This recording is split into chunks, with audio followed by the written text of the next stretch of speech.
Hello daw. Okay na naman mahaba, di ba? Okay lang. Ayan. Medyo mahaba to Sana maghintay kayo. So, paano ko ba sisimulan to? Kung tatanungin mo ako 5 or 6 years ago kung may balak ba ako magpakasal, rektang wala ang sagot ko. Ni minsan di pumasok to sa isip ko noong mga panahon na yun. Pero di mo talaga masasabi ang mga mangyayari. Iba talagang magbiro ang tadhana. Or should I say, ibang magbiro ang mga kaibigan natin. Kaya, kagagawan nyo to. Aminado ako na di ako perfectong partner. Dami kong imperfections. Sa itsura, sa ugali. Hindi ako mala James Reid. Di rin ako maalaga. Di ako sweet. At parang lagi akong walang pakialam. In short, never akong naging boyfriend material. Pero sa kabila ng lahat ng yun, minahal mo ako. Napakaswerte ko.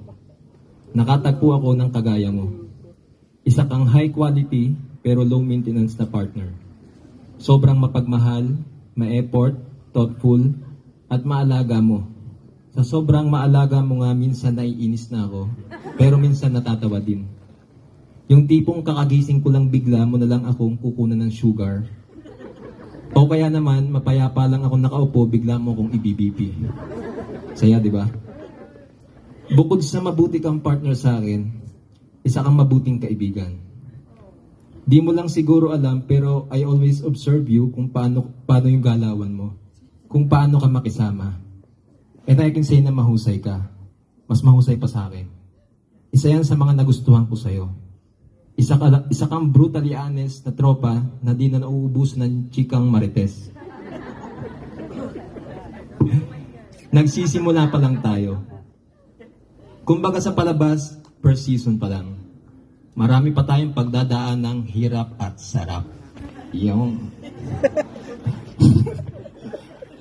makakaasa kang magsisikap akong mag-improve di lang bilang partner mo, bilang kapamilya at kaibigan na din sa mga taong nakapaligid sa atin.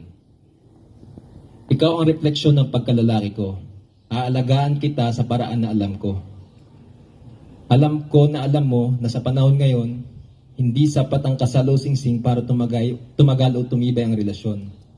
Love and respect sa isa't isa, yun ang kailangan nating alagaan. Di mo to madalas marinig sa akin kasi nire-reserve ko talaga tong sa araw na to. Ang ganda mo, baby. Mahal kita.